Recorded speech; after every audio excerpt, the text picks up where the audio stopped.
Welcome to Fading Causes with me, Mukesh Kapila. My guest has seen far too much history than can be good for anyone's digestion. He's not just observed the human condition, but interrogated it so that the rest of us can make some sense of it. His arena is Africa, for which he's well qualified, having been born in South Africa during apartheid. But he's ranged far and wide, including spending 20 years with the BBC, where he became its Africa editor. Words are his business, and he's wielded them powerfully, millions of words, in scores of articles and dozens of books. Pretty enlightening stuff. His name is Martin Plaut.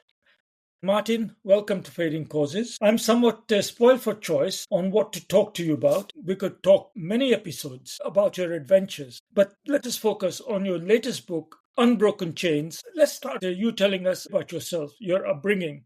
You're a white African. How's that shaped you? Well, it certainly shaped me. I was born in Cape Town. My first memory is hearing the muezzin calling across the city from what was then called the Malay Quarter. It was a Muslim quarter in the center of Cape Town, and people there were themselves mostly descendants of slaves. I mean, it was called Malay, but they were really from Indonesia or from Bengal mostly. And that shaped me a lot. Of course, you can't grow up under apartheid without becoming aware of race, and I got involved in many elements of that, mostly trying to fight what apartheid had done to my city and to my people. Well, I think apartheid, surely everyone must know, at least South African apartheid. But the word apartheid nowadays is used for so many other things. For example, Israeli rule in the occupied Palestinian territories,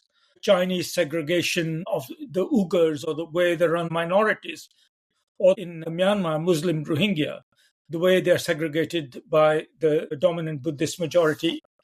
Or we might talk about the ghettos of America, not to forget my country of birth, India, and its untouchable castes, even to this day.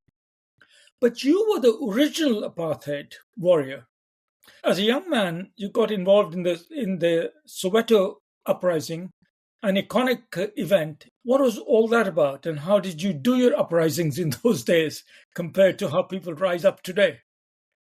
Well, that was a second thing that I really got involved with. The first thing was in 1973 at the University of Cape Town.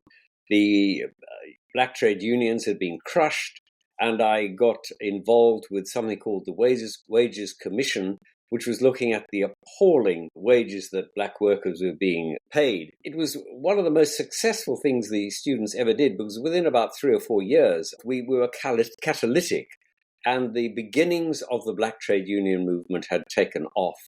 And after a while, they said to us, look, guys, thanks for your help, but you're real amateurs, and we don't need your help anymore. And we said, fantastic. And it was the most powerful thing we ever did, because it was the unions that really took on the apartheid state. They were the backbone of what became known as the United Democratic Front, which united almost everybody in South Africa who was opposed to apartheid, and then confronted the South African government.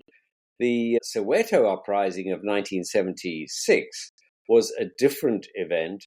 Happened in Johannesburg. I was there at the time. It was the attempt to force the use of Afrikaans, a language that most young black people in Soweto didn't speak, nor did their teachers. And they were told you need to teach things like mathematics in Afrikaans. And people said, you can't do it. It's crazy. They took to the streets. We students tried to help them, because very soon it became clear that the children were being shot down. I mean, literally shot down by the South African police. We thought maybe 15, 20 had been killed in the first day, and we marched into the center of Johannesburg. We were completely wrong. Between 100 and 200 children were shot down in the first day alone. It was absolute bedlam. And it shaped a lot of our lives. And people were absolutely horrified by what happened. So I was involved, but the real players were the children, the black children of Soweto, who went out and took on the police in an absolutely fearless way. Coming to your book, Unbroken Chains, your publishers, Hearst, sent me an advance copy. The book, I believe, is released in August. I couldn't put it down, to be quite honest. I could see that it's a labor of love, meticulously researched. I see your indignity, your passion blistering through the pages. I thought I knew a lot about the slavery topic. But clearly I was wrong, and certainly this book was an eye-opener. But Martin, slavery is a fashionable topic. Many tomes have been written about it. Why did you think there was need for another one, and what is your book really about that puts it apart from the others? Well, let me begin by how I got interested. I started writing a biography of somebody called Abdullah Abdurrahman, who's somebody very little known about, yet he was one of the most extraordinary South Africans ever to live. He was somebody who knew Gandhi, he knew the leader of the British Labour Party, Keir Hardie. He was a giant, but he himself was a grandson of a slave. And he lived in Cape Town. He was 40 years. He was a city councillor. He was the first person ever to be elected in South Africa in 1904, because there was a non-racial constitution in the Cape. It was a male-only constitution. You had to have property, but it was non-racial. And he got elected to the city council and would certainly have been the mayor of Cape Town if he had had a chance. But over time, I began to realize I really knew very little about the enslavement of people that had led them to live in the Cape. And how had they got there? They'd been brought by the Dutch mostly, but why were they there? What did the Dutch use them for? And I began looking at the Indian Ocean slavery. And that opened my eyes, because everything that we've heard about the transatlantic slave trade is true, but it's only a small part of the story. And as I began to look at the Indian Ocean slave trade, I began to see other slave trades with Africa. For example, the Ottoman Empire, that took nearly 1.5 million people over many hundreds of years. It was something I knew absolutely nothing about, and it was the depth of my own ignorance that drove me onwards. Can you give us a bit of a global picture about historic slavery, transatlantic as well as the other form? How many people were affected, and trends to the present day? The first evidence that we have of slavery is etched on the rocks of the Nile. 2,900 years BC is the first etching. From then onwards, you see people brought up the Nile by the Egyptians under various pharaohs and then under other regimes to be used as slaves in Egypt. That's where we know it began. And if you want to know where it ends today, there are still people enslaved in Africa. And if you want to go then wider, you have to look at who was involved, how they were involved, what did they do. And just to give an idea of the scope, nobody's really tried to put together a figure before of the number of Africans who were enslaved. And I've used very conservative figures. If you take the largest number, the Indian Ocean slavery was about 12.5 million slaves. The transatlantic slavery was a shorter period, but again about 12.5 million. They were essentially the same size. And then you get the other forms of enslavement. And if you take the totality, you get something like 50 million Africans who were enslaved. And this is using very conservative figures. But we have to be extremely careful, because these figures are at best estimates, because even the most carefully researched analysis, for example, on the transatlantic slave trade, which has been studied now for many years with great care, shows that the numbers are maybe 10 to 18% out. So, I think we shouldn't get too bogged down with the actual numbers and just see the scale of it. And if 50 million is right, that is a huge number of people. And what were the mechanics? You mentioned the Ottomans, you mentioned Egyptians, and obviously transatlantic slavery across the Indian Ocean and so on. How did it happen? What was the day-to-day mechanics of enslavement? Well, slavery was mostly undertaken by people in Africa itself. By that, I mean that the beginnings of the slavery process were done by African elites, whether they were called chiefs or pharaohs or however you describe them. Those people who ran their own communities. They enslaved people nearby, people they were at war with, people they had disputes with, and they brought them either for their own purposes, women for pleasure, or for in the household. Men were used to fight or farming and to carry things. That went on throughout that 5,000 years, and they then were sold to people close to them if people wanted to trade, or gradually over a period of time they were sold to other people. So, for example, the Ethiopians have a history of trading with the Arabia, and they sent their own people across the Red Sea to Arabia, and then the Omanis frequently sent them onwards to India, and indeed as far as China. That's one route. There are many others. For example, the Omanis went across the entire width of Africa, from the coast of Angola, marching people over 2 years and more to the coastline and taking them to Zanzibar, and then onwards to places like Reunion, where they were used in the French sugar plantations. It is a very complicated story, but essentially it was African elites that traded them with either Europeans or Arabs or Ottomans or whoever wanted them. But the dominant narrative is that the white man came and enslaved the black man. So the Arabs traded, the Indians benefit from it, and so did the Chinese. So the pattern is emerging. Why are the Africans' own responsibilities for feeding this nefarious trade not being discussed by Africans themselves? That's a very good question. But let me make one thing clear. I'm not saying that anybody has more or less responsibility for this. Everybody has a hand in what took place and the appalling suffering of the people of Africa. It was said that you could smell the dead bodies coming across Africa right the way to Zanzibar. You could follow the camel routes across the Sahara by the corpses of Africans who died being brought across by Arabs or Berbers.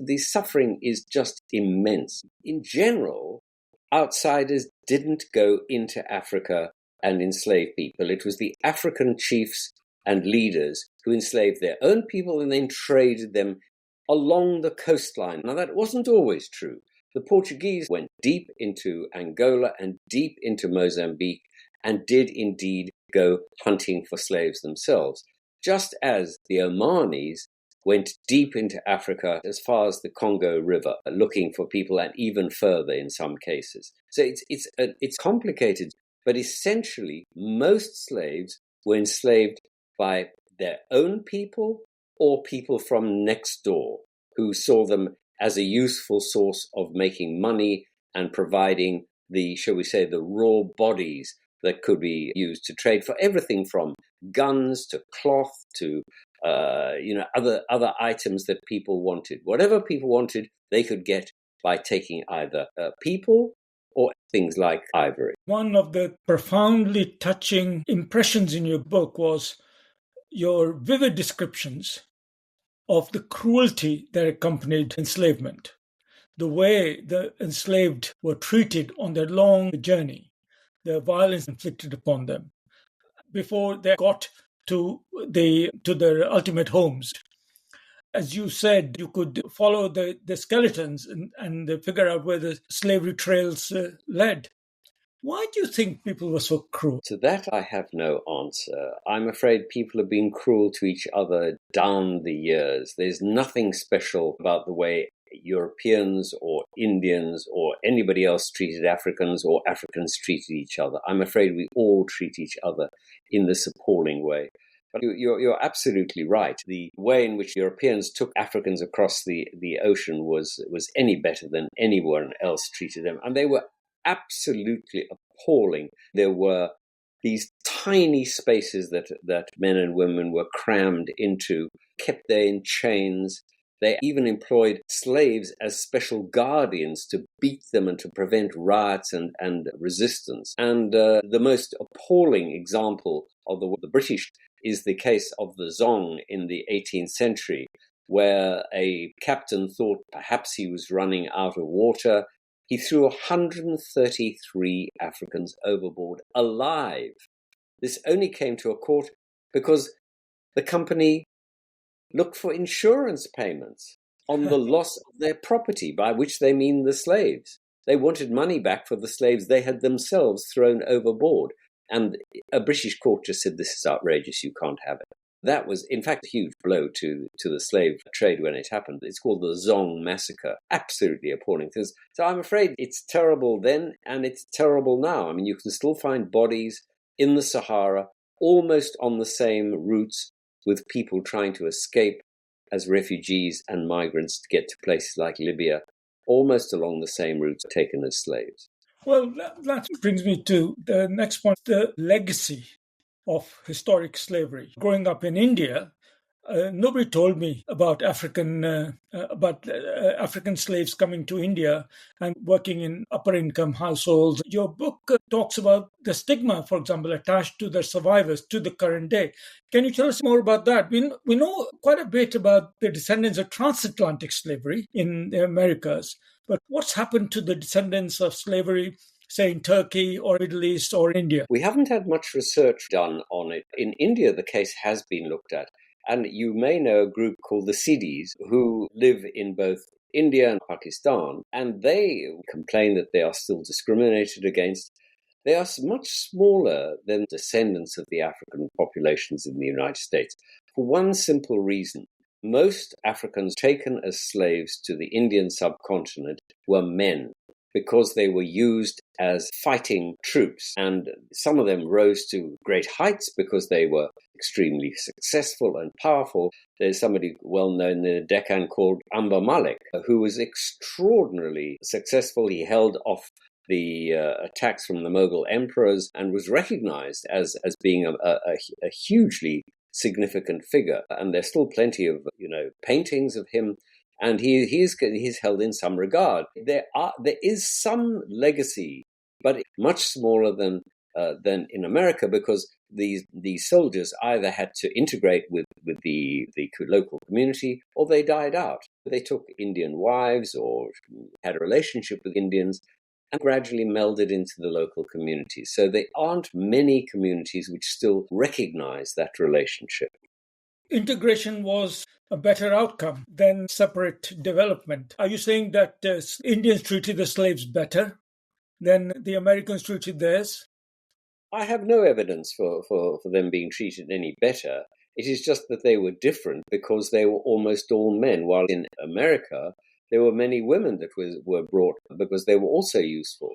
And one of the most poignant examples I had from America is a wonderful quote from a woman called Elizabeth Freeman, who in Massachusetts in 1781 stood up and said, "Any time while I was a slave, if 1 minute's freedom had been offered to me and I had been told that I must die at the end of that minute, I would have taken it. Just to stand on God's earth a free woman, I would." It tells you the pain that everyone feels when they are enslaved. Absolutely. Coming back to Africa itself, what is the legacy of the slavery by Africans, of Africans trading with foreigners and exporting their own fellow African human beings to other continents? What's the legacy of that history in current politics, in current affairs, in the current state of development of Africa? It's something we need to do more research on, but it is pretty clear. If you look at the areas of greatest conflict in Africa, most, but by no means all, we found exactly along that line at which the Arabs and Berbers came south across the Sahara and enslaved the Africans in the Sahel. In other words, in parts of northern Nigeria, Ghana, Sierra Leone.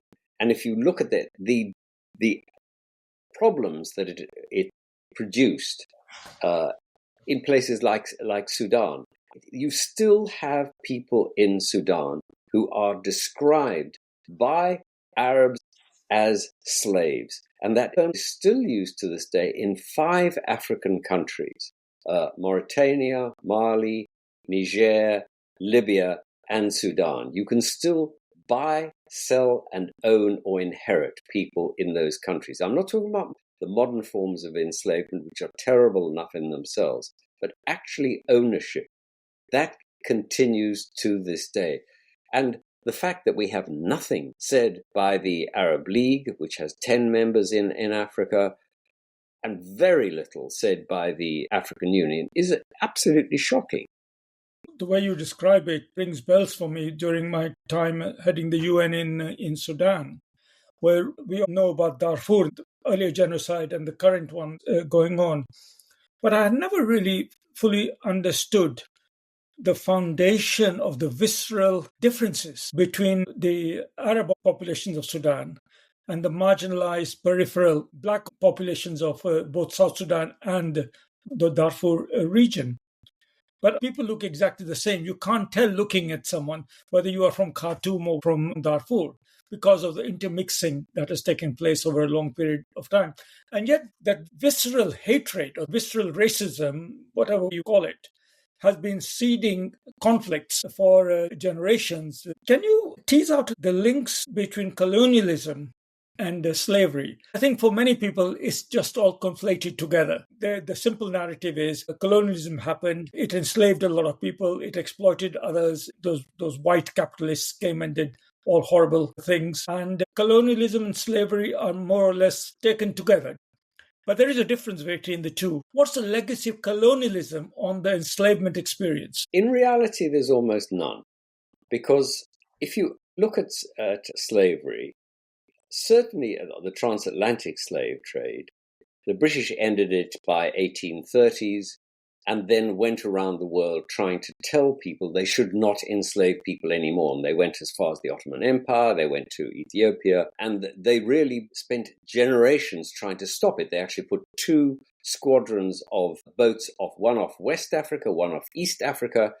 In West Africa alone, they lost 17,000 sailors trying to stop enslavement and people being taken across and they did free about 150,000 captured slaves. So that was a huge effort.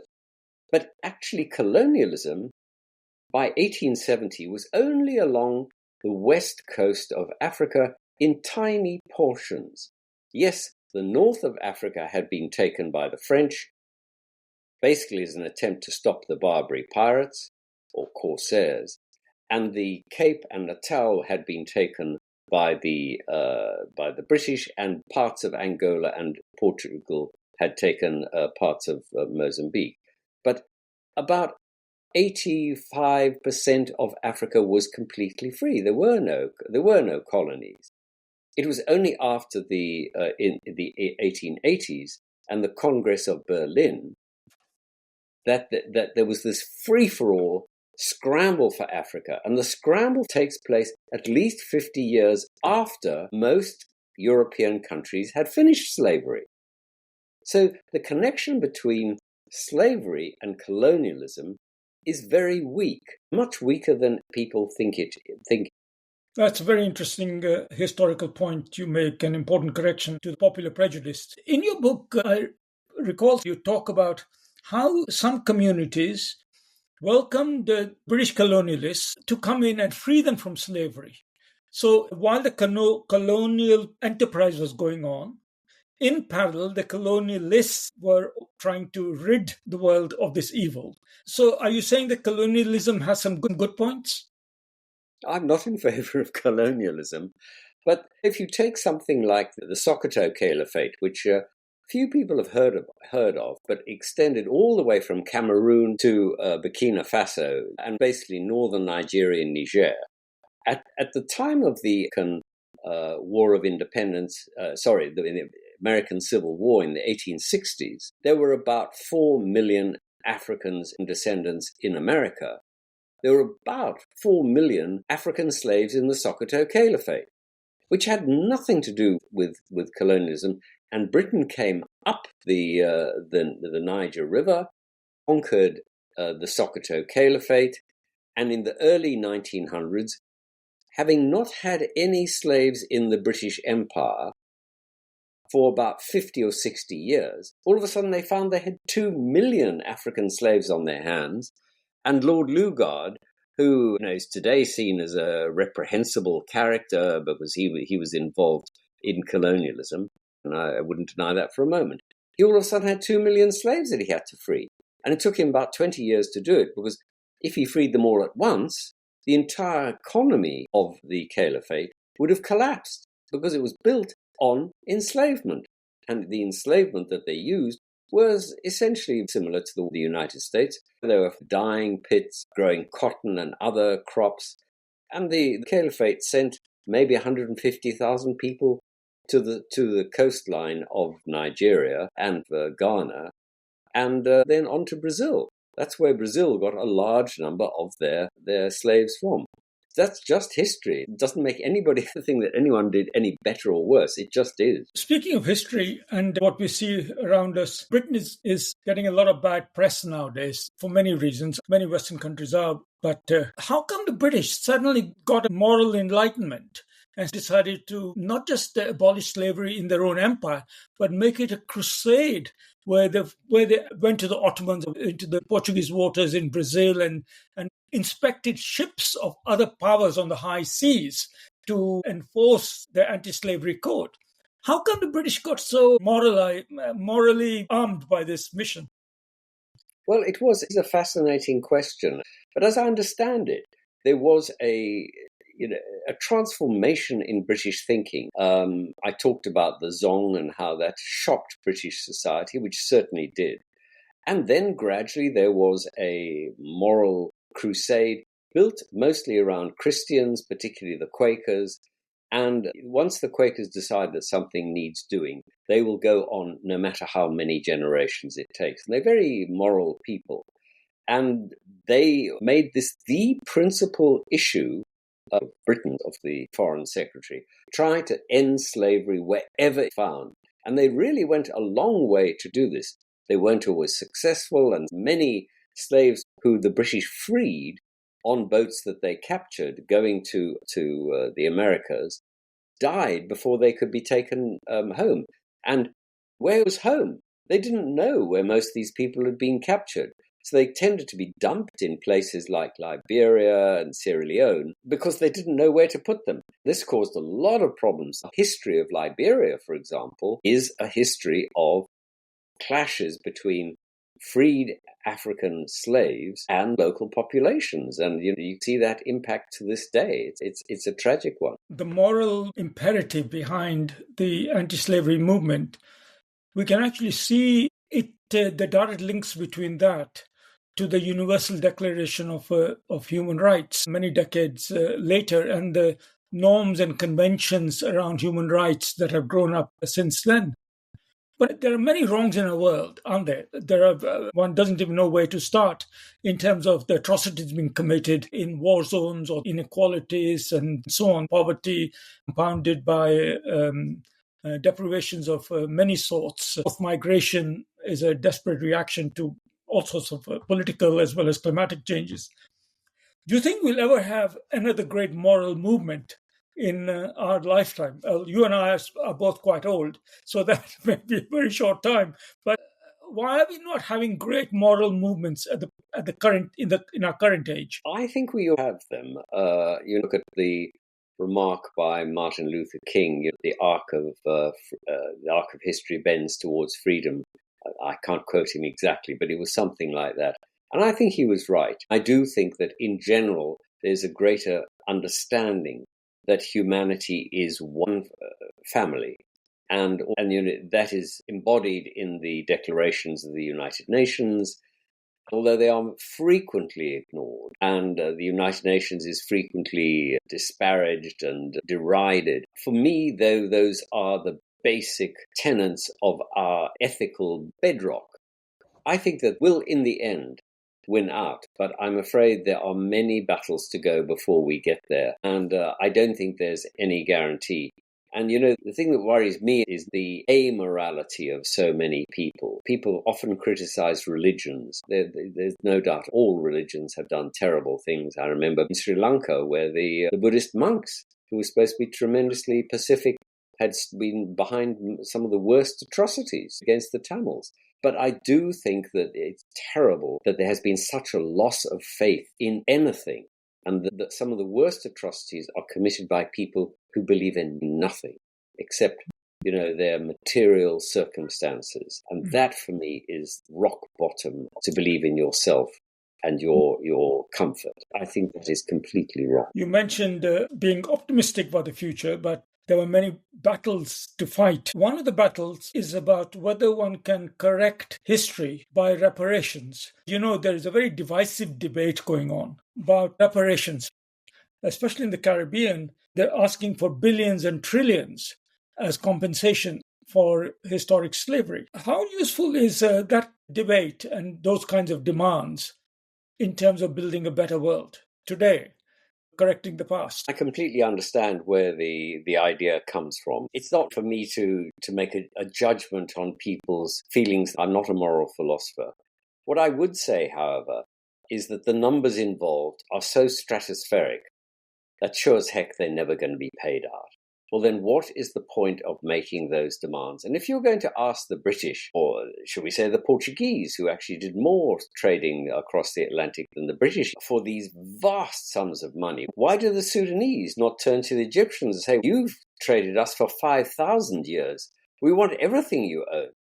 Why shouldn't the Ethiopians turn to Saudi Arabia and say, your bloodlines are full of our DNA because of the slaves down the centuries? Pay up.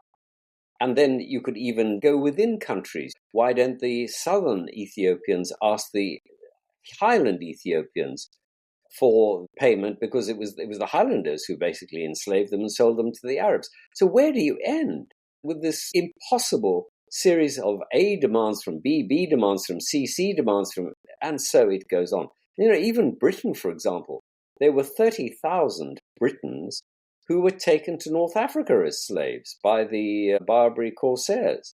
Are they going to now ask the Moroccans, Algerians, and who knows what for reparations? This is just an unending debate and gets you nowhere. So I think we should all recognize that we should talk about these issues. We should make the history known to each other and discussed. And for example, Saudi Arabia should stop closing its archives and preventing discussion of their role. Now, that is totally wrong, I think. Open debate, clear understanding, sharing of information, that for me is the way forward. But if people want to go on talking about reparations, it's a complete dead end. There is a parallel issue here, isn't it, in climate change as well?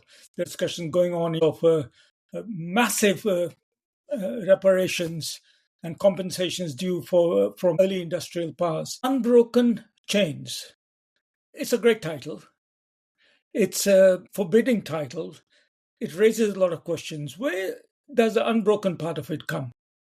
Well, if I'm right in thinking that there are 5 countries in where the African enslavement continues to this day, then those chains are indeed unbroken. And until we can persuade African leaders and the wider community to begin to smash those chains and make sure that people are genuinely free, I don't think we can say that slavery is at an end. That's in the context of African slavery. But from the title, your book made me think about modern forms of slavery, contemporary slavery, and how we have human trafficking, which is a huge live political issue in Europe in particular. We have forced labor of various forms, sexual bondage, and many other forms of contemporary slavery. Are we doomed as human beings to be constantly exploiting each other? As long as greed is one of our major motivations, yes. And then what is the key message from your book? If we've always enslaved others and treated them brutally, and we're going to carry on doing the same for the future, just the form of atrocity or the exploitation will shift because the world is shifting through the millennia. What's the point of your book? The point of my book is to open people's eyes to traditional slavery, chattel slavery, ownership, control, inheritance of people. That is my only focus. I have not gone into other forms of modern slavery, other forms of control, other forms of brutality, all of which should be dealt with. But, one book trying to deal with 5,000 years is enough for me. Maybe your next book will be on the other forms of slavery. Martin, it's been a real eye-opener speaking with you. You shed a much-needed light on a strangely familiar topic, but actually where much was hidden in the shadows, which you have exposed through your scholarship. And I think by inviting us to find out more about the origins of our societies and our interactions with other societies and the roles that our ancestors played, echoes of which continue to the present day, I think that's given our listeners something to think about. Your revealing book, Unbroken Chains, released on 20th of August, and it doesn't read like a dry history book, I can assure our listeners. It's actually reads like a thriller. I think one day probably a movie is going to be made out of it. Martin, thank you very much for joining me today on Fading Causes. Well, thank you very much. And let me just say what an extraordinary role you played in Sudan, as well as in other conflicts, in exposing the brutality and the inhumanity of people. So thank you.